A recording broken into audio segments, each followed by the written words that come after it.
अस्सलामुअलैकुम, welcome back to the lesson of grammar के lesson में welcome back. Habib's English academy में आज हम लेक्चर नंबर 21 में हैं, ग्रामर के 21 लेक्चर।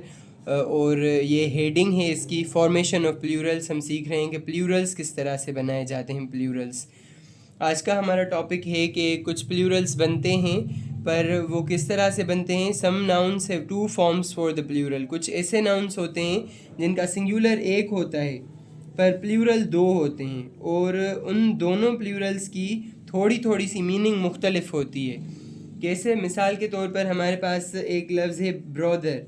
ब्रदर का मतलब होता है भाई, सिंगुलर होता है भाई। और उसके बाद इसका प्लूरल बनेगा ब्रदर्स, माना वो भाई जो एक ही वालिद की औलाद होते हैं उन्हें भाई कहते हैं, भाई। तो ब्रदर है, ब्रदर हमारे पास है कि इसका मतलब है भाई, और ब्रदर्स का मतलब होगा भाई। कौन से भाई?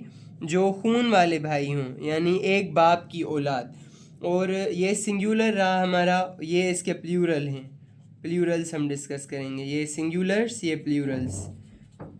अभी रूल क्या है? Some nouns have two forms for the plural each with a somewhat different meaning. एक ही नाउन के दो किस्म के प्लूरल्स होते हैं और हर एक प्लूरल की थोड़ी सी मीनिंग मुख्तलिफ होती है। ये वो वाला भाई है जो ब्रदर्स हैं, यानी एक बाप की औलाद, और ये ब्रेदरेन है। इसकी भी मतलब होती है कि इसका भी मतलब होता है कि ये भी भाई हैं, पर ये कौन से भाई? ये कम्युनिटी वाले। जैसे मुसलमान का भाई होता है, तुम मेरे मोहल्ले को के हो इसलिए मेरे भाई हो, इसको ब्रेदरेन कहेंगे, ब्रेदरेन। ये कम्युनिटी वाला और ये खूनी रिश्ते वाला ब्लड वाला। ओके। इसके बाद नंबर 2 पर हमारे पास एक और एग्जांपल होगा इसी रूल का, जो है कि क्लोथ, CLOTH, क्लोथ। क्लोथ का वैसे मतलब होता है सिंगुलर में कपड़ा, और प्लूरल में इसके दो प्लूरल्स होंगे। एक होगा CLOTHS, क्लोथ्स, माना किस्म के कपड़े, काइंड्स और पीसेस ऑफ क्लोथ्स, किस्म के कपड़े या फिर कपड़ों की अकसाम, किस्म के कपड़े या टुकड़े, किस्म के कपड़े, टुकड़े, क्लोथ्स हो गया CLOTHS। दूसरा इसका प्लूरल होगा CLOTHES, क्लोथ्स। इसका मतलब फिर मुख्तलिफ हो जाएगा। इसका मतलब होगा गारमेंट्स, यानी कपड़े जो हम पहनते हैं, पहनने वाले कपड़े, गारमेंट्स। इसको गारमेंट्स कहेंगे। वो यानी ना सिए हुए, और ये गारमेंट्स यानी कि जो पहनने के लिए होते हैं। ये CLOTHS क्लोथ्स का मतलब ये होगा कि कोई साफ़ करने वाला कपड़ा होगा, और वो उनका प्लूरल होगा तो वो भी हम क्लोथ्स कहेंगे, bring the clothes for cleaning. और ये वाला क्लोथ्स क्या होगा? ये वाला क्लोथ्स वो होगा जो हम पहनते हैं। फॉर एग्जांपल, मैंने यहाँ पर 2 शर्ट्स रखी थी। I had kept 2 clothes, 2 shirts here, where are they, वो कहाँ हैं? थर्ड नंबर पर एक और एग्जांपल हमारे पास होगा जो इस कंसेप्ट को और भी क्लियर कर देगा। हमारे पास लफ्ज़ है डाई, DIE, डाई। ये मरने वाला नहीं है, डाई। डाई का मतलब होता है स्टेम्स फॉर कोइनिंग। कोइन बनाने के लिए जो स्टेम्स होते हैं, ठप्पे। ठप्पे किस चीज़ के ठप्पे? कोइन बनाने के लिए, सिक्के बनाने के लिए, सिक्के बनाने के ठप्पे। और इसका प्लूरल हो जाएगा, इसके प्लूरल दो होंगे। पहला प्लूरल होगा डाइस,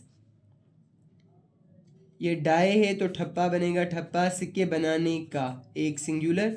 और ये DIES, डाइज, सिक्के बनाने के ठप्पे, स्टेम्स फॉर क्वाइनिंग। दूसरे नंबर पर डाई का प्लूरल होगा DICE, डाइस। और इसका मतलब क्या होगा? इसका मतलब जो स्मॉल क्यूब्स होते हैं जो लूडो वगैरह में इस्तेमाल होते हैं, लूडो के क्यूब।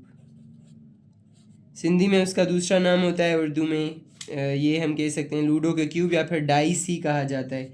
चौथे नंबर पर हमारे पास एक और एग्जांपल होगा जो है इंडेक्स। ये एक और रूल में भी हम पढ़ चुके हैं, पर यहाँ पर रूल मुख्तलिफ है। इंडेक्स जो है, इंडेक्स का मतलब वैसे होता है सिंगुलर में फहरस्त, पर प्लूरल में इसके दो किस्म के प्लूरल होंगे।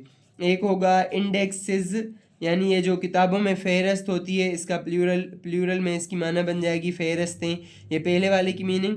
और दूसरे नंबर पर इसी का प्लूरल इंडाइसिस होगा। इंडाइसिस माना ये वो निशानियाँ होती हैं जो अलजब्रा में इस्तेमाल होती हैं, अलजब्रा की निशानियाँ, अलजबरा की निशानियाँ। ओके, ये एक और एग्जांपल हो गया। इस एग्जांपल के बाद